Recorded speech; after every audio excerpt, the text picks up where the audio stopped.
कार्तिक महात्म्य 30वां अध्याय।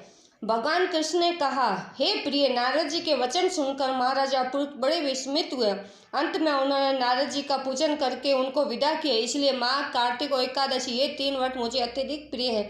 वनस्पतियों में तुलसी, महीनों में कार्तिक, तिथियों में एकादशी और क्षेत्रों में श्री कार्तिक मुझे बहुत प्रिय है। जो प्राणी जितेंद्रिय होकर इनका सेवन करता है वह यज्ञ करने वाले मनुष्य से भी अधिक प्रिय लगता है। जो प्राणी विधि से इनकी सेवा करते हैं उनके मेरे अनुग्रह से सब पाप दूर हो जाते हैं। भगवान कृष्ण के वचन सुनकर सत्य भामा ने कहा, हे नाथ, आपने यह बात बड़ी आश्चर्यजनक कही कि दूसरे के लिए पुण्य के फल से कलह की मुक्ति हो गई। यह प्रभावशाली कार्तिक मास आपको अधिक प्रिय है कि जिसे पतिद्रोह का पाप केवल स्नान के पुण्य से ही नष्ट हो गया। दूसरे मनुष्य द्वारा किया हुआ पुण्य उनके देने से कैसे मिल जाता है, ये आप मुझे बतलाइए। तब भगवान कृष्ण ने कहा, बिना दिया हुआ पुण्य और पाप जिस क्रम द्वारा मिलता है सो सुनो। सत्ययुग में देश, ग्राम तथा कुलों को दिया पुण्य या पाप मिलता था, किंतु कलयुग में केवल कर्ता को ही पाप और पुण्य का फल भोगना पड़ता है।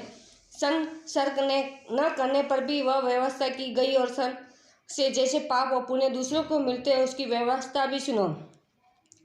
पढ़ाना, यज्ञ करना और एक साथ भोजन करने से पाप पुण्य का आधा फल मिलता है। एक आसन पर बैठने तथा सवारी पर चढ़ने से, सांस करने से पुण्य व पाप का चौथा भाग प्राणी मात्रों को मिलता है। स्पर्श करने, भोजन करने से और दूसरे की स्तुति करने से पुण्य और पाप का छठा भाग मिलता है।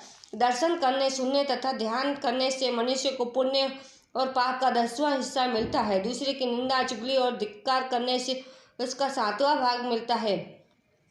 पुण्य करने वाले मनुष्यों को कि जो कोई सेवा करता है वह सेवा का भाग लेता है और अपना पुण्य उसे देता है। नौकर और शिष्य के अतिरिक्त जो मनुष्य दूसरे से सेवा करके उसे पैसे नहीं देता तो वह सेवक उसके पुण्य का भागी होता है। पंक्ति में बैठे हुए भोजन करने वालों की पत्तल जो व्यक्ति लांघता है वह जिसकी की पत्तल उसने लांघी अपने पुण्य का छठा भाग देता है। स्नान तथा ध्यान आदि करते हुए मनुष्य से जो व्यक्ति बातचीत करता है या उसे स्पर्श करता है वह अपने पुण्य का छठा भाग उसे दे डालता है। जो मनुष्य धर्म के काम के लिए दूसरों से धन मांगता है पुण्य का भागी होता है।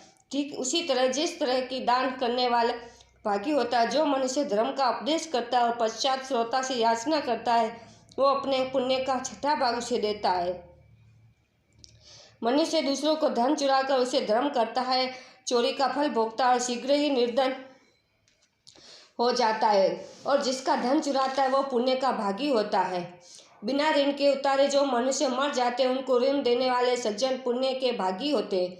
शिक्षा देने वाला, सलाह देने वाला, सामग्री को जुटाने वाला तथा प्रेरणा देने वाला ये पाप और पुण्य के छठे भाग को प्राप्त करते हैं। राजा के पाप पुण्य के षष्ठांश को भोगी होता है। गुरु शिष्य का, पति पत्नी का, पिता पुत्र का, स्त्री पति के लिए पुण्य का छठा भाग पाती है। पति को खुश करने वाली आज्ञाकारी स्त्री पति के लिए पुण्य का आधा भाग ले लेती है। जो पुण्यात्मा पराये लोगों को दान करता है वह उसके पुण्य का छठा भाग प्राप्त करता है। जीविका देने वाला मनुष्य जीविका ग्रहण करने वाले मनुष्य के पुण्य के छठे भाग को प्राप्त करता है। इस प्रकार दूसरों के लिए पुण्य अथवा पाप बिना देने के भी दूसरों को मिल सकते हैं, किंतु ये नियम जो कि मैंने बतलाया कल युग में लागू नहीं होते। कल युग में तो केवल कर्ता है को ही अपने पाप और पुण्य भोगने पड़ते। इस संबंध में एक बड़ा पुराना इतिहास जो कि पवित्र भी और बुद्धि को देने वाला भी है उसे ध्यान से अगले अध्याय में सुनना। जय श्री कृष्ण।